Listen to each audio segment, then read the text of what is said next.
But let's consider now size. And let's imagine that instead of comparing water and ammonia, we were comparing water versus hydrogen sulfide. And we're looking at their acid strength. So now we don't have two things that are in the same period. They're rather in the same family or the same column rather than the same period, which would be the same row.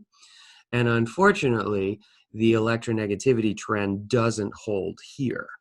So when we're comparing or making comparisons of things that are in the same family, we want to use, or an up-down comparison, we want to use size instead. And the bigger anion we're going to say is better.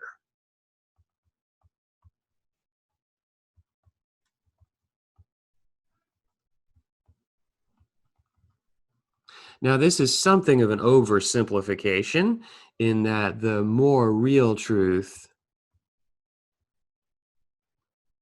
is that it's bond strength. And the longer bonds are weaker, bigger atoms make longer bonds. So because sulfur is bigger than oxygen, the SH bond is longer than the OH bond, is therefore weaker and easier to break.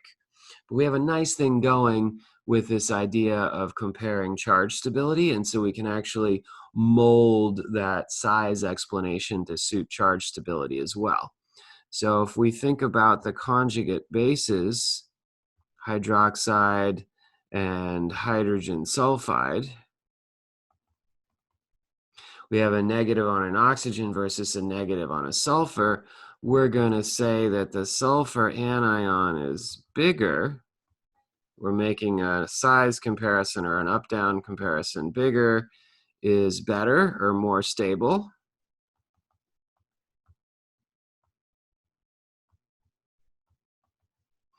And so the hydrogen sulfide has a better destination.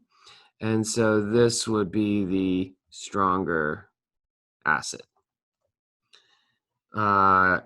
In contrast, that makes hydrogen sulfide the weaker base because it's more stable, right? It carries that negative charge better than hydroxide does. And so it's going to be less motivated to pick up a hydrogen and go back to the neutral molecule. So along these lines, is hydrofluoric or hydrobromic acid stronger?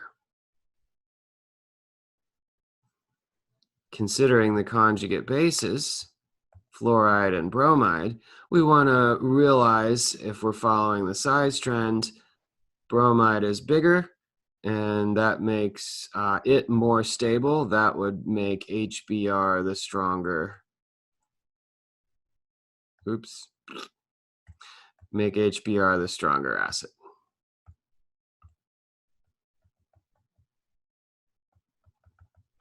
And in fact, HF is actually a weak acid. It's the only one of the 4 primary halo acids that's actually a weak acid. And there's reasons beyond size. Again, it's really bond strength, and for HF, the solvation is also a factor, but the ion stability fits in nicely with our charge stability theme. And so we'll use size, that charge being spread out more on the bromide ion for this comparison.